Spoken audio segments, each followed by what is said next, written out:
All right. Let's read that blue word at the top of page 27 together. Verbs. Verbs. All right. Sanaya, can you read to us what a verb's job is? Listening, tracking, please. The words race, zoom, and dash are verbs or action words.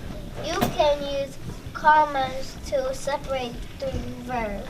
So how do we know that those three words are verbs? Because they're action words. They're action words. They're something that you do, right? You could do all three of those actions. So let's look at that sentence from the student's example. Can you slide down? And let's read that sentence together. I race, zoom, and dash. So what were the actions that that girl or boy did?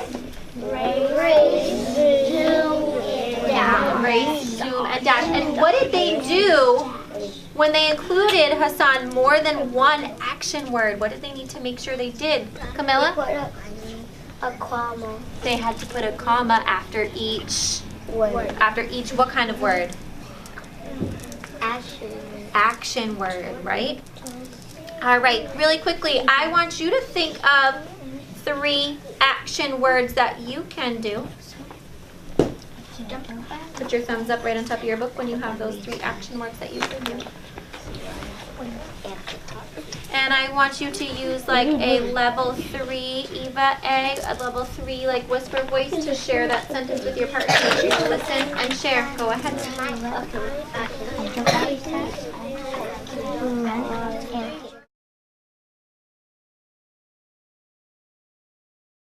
So remember, we've been talking about special sensory words this week. And raising a tall hand if you remember what sensory words do.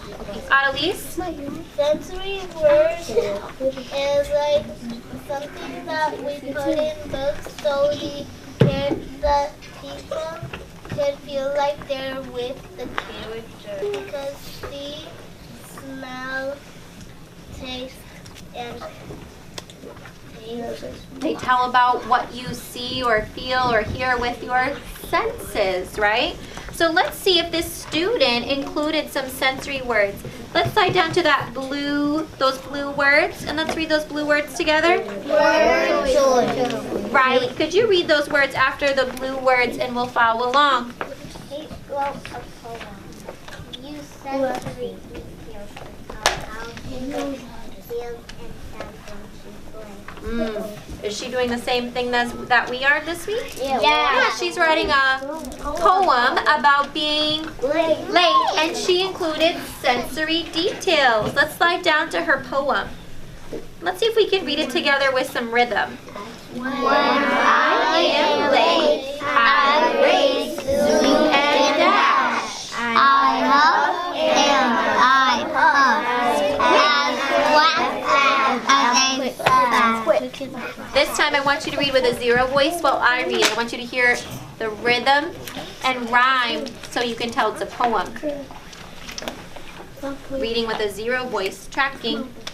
When I am late, I race, zoom, and dash. I huff and I puff as quick as a flash.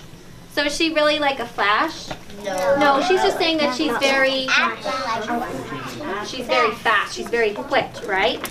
Was that like a sensory word? Did that tell what it looked like, smelled like, felt like? What did she tell? What it looked like. Could you picture her moving really fast?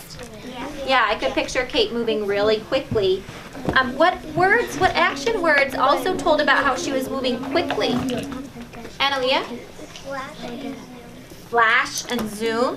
What else? What other action words told about her moving quickly? Jodens? Dash. That's a fast word, right? Yeah, there was lots of words to describe she was moving quickly. Can you close it up? Pass it forward. I want to read one example of a poem. Now, this isn't a poem about being late. This is actually a poem about a creature that's early. And this is a poem by one of my favorite poets, Shel Silverstein. And it's come from this story, Where the Sidewalk Ends. So I want you to listen and see if you can tell who the character is and maybe think about why they're being early, okay? It's called Early Bird. Oh, if you're a bird, be an early bird and catch the worm for your breakfast plate.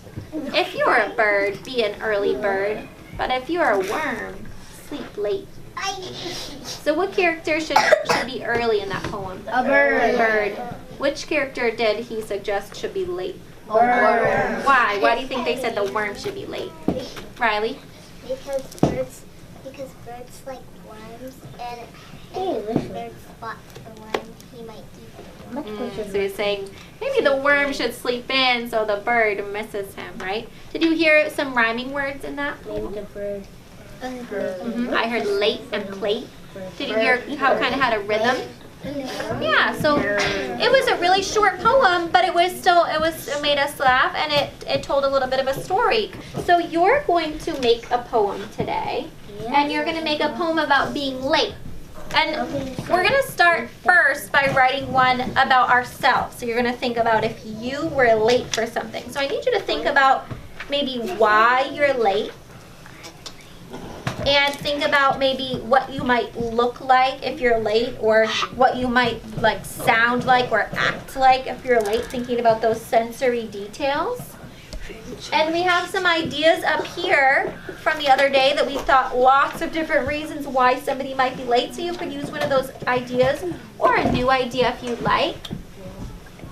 And I want you to put your 2 thumbs up if you have an idea about, like where might I be going? And why might I be late? What might I look like, sound like, or act like if I'm late? So you're going to turn and talk with your shoulder buddy, but there needs to be one speaker at a time. And what is the other person's job when you're the speaker, Camilla? Listen. The listener, right? So after they speak, could you give them like an idea? Could you give them a comment or a question? Yes. Could you maybe say like, ooh, that sounds like good, or ooh, you could even add on this, right? So you might give them a suggestion or ask a question about what they're thinking about to help them with their writing, or tell them like, ooh, that sounded like a funny idea. Okay? So I want you to practice adding either a comment or a question, and then you're going to share.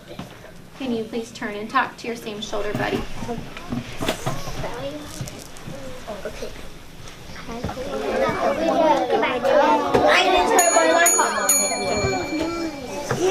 So I heard some different ideas, Elijah, as to why friends are late, and some different places that they are going. So I'm glad we had some different ideas. All right.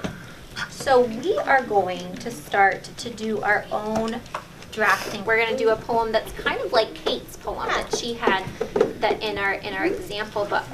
So this poem's going to be titled When I Am Late. So it says, when I am late, I blank, blank, and blank. So you'll have some action words in there. I blank and blank as a blank. So remember, she said as quick as a flash, but you could use something else too. So you have to think about where you're going and why you're late. So we're going to write this one first, okay? And then there's going to be another step on the back. Some of us might just do this part, and that's okay. And some of us might have time to start a second poem that is going to be a little bit different. So remember, do poems have to rhyme?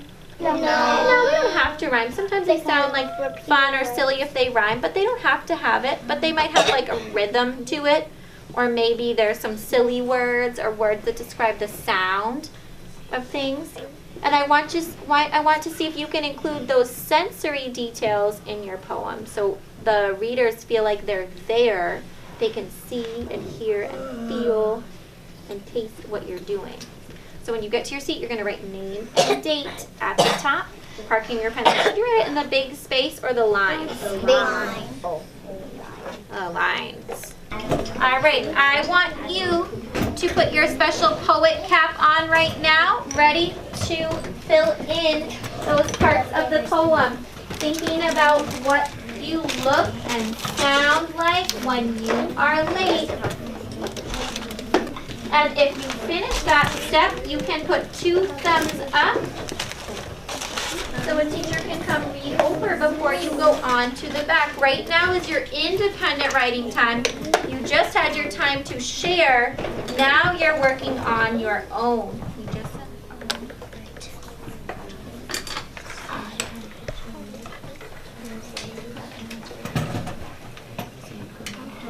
so our draft is started.